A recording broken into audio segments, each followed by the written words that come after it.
It arrived. It arrived. Today, my package came in from Thanos Mining, and in it, there were two great items. And so that's what I'm going to be talking about in today's video is the chip holder and the chip socket.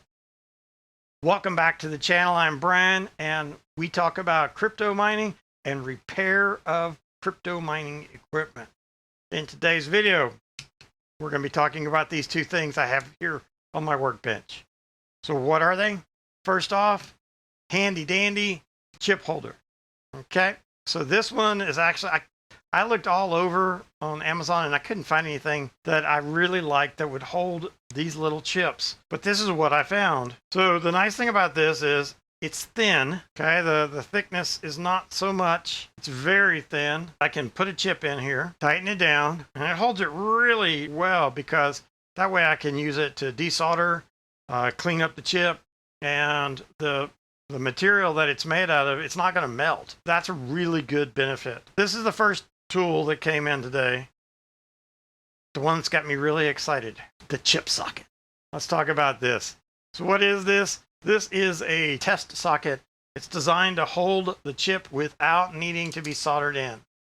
The way that works is you set the chip in there, and when you close it, presses down and little pins pop up. Let me show you that under the microscope. When you put your chip in there and you close it,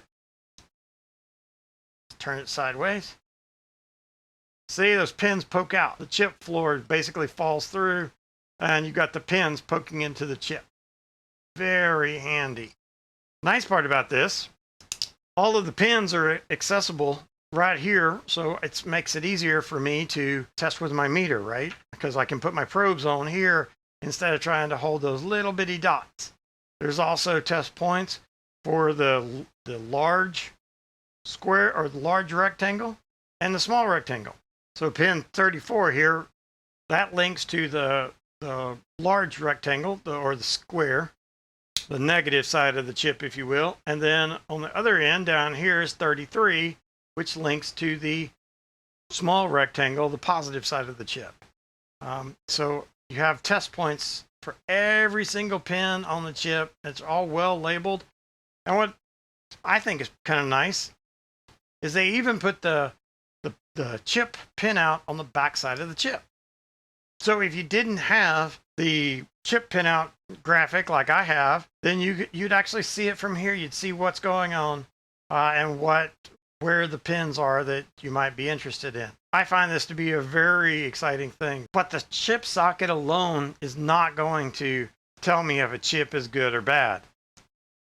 What we need is a miner that would actually run that chip in that chip socket. Aha! There's been talk on the forums, and people have already started to put designs up on GitHub. Just a quick search on GitHub and for BitAxe, and you find two different developers that are working on projects.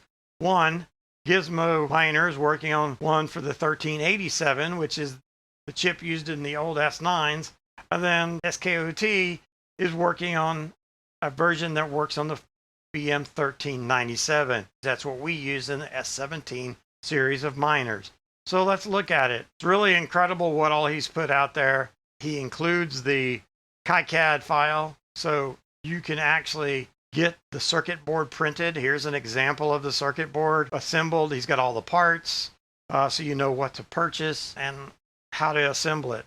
Pretty neat little project. What I'm planning to do with this is, instead of having the single spot there that you would solder a chip into, I'm going to take this handy dandy socket and I'm going to attach this to the board, and that way I can change out chips. So we can literally grade chips. So not only am I going to find out, does the chip work, but how well does it work up to a point. I don't think you're going to run 500 and 600 megahertz in this chip, but you can definitely find out if it's a really weak chip or not. So huge thanks to the person who got this for me. John, thank you so much. I appreciate it. I'm going to do this entire build on video, so you'll get to see it.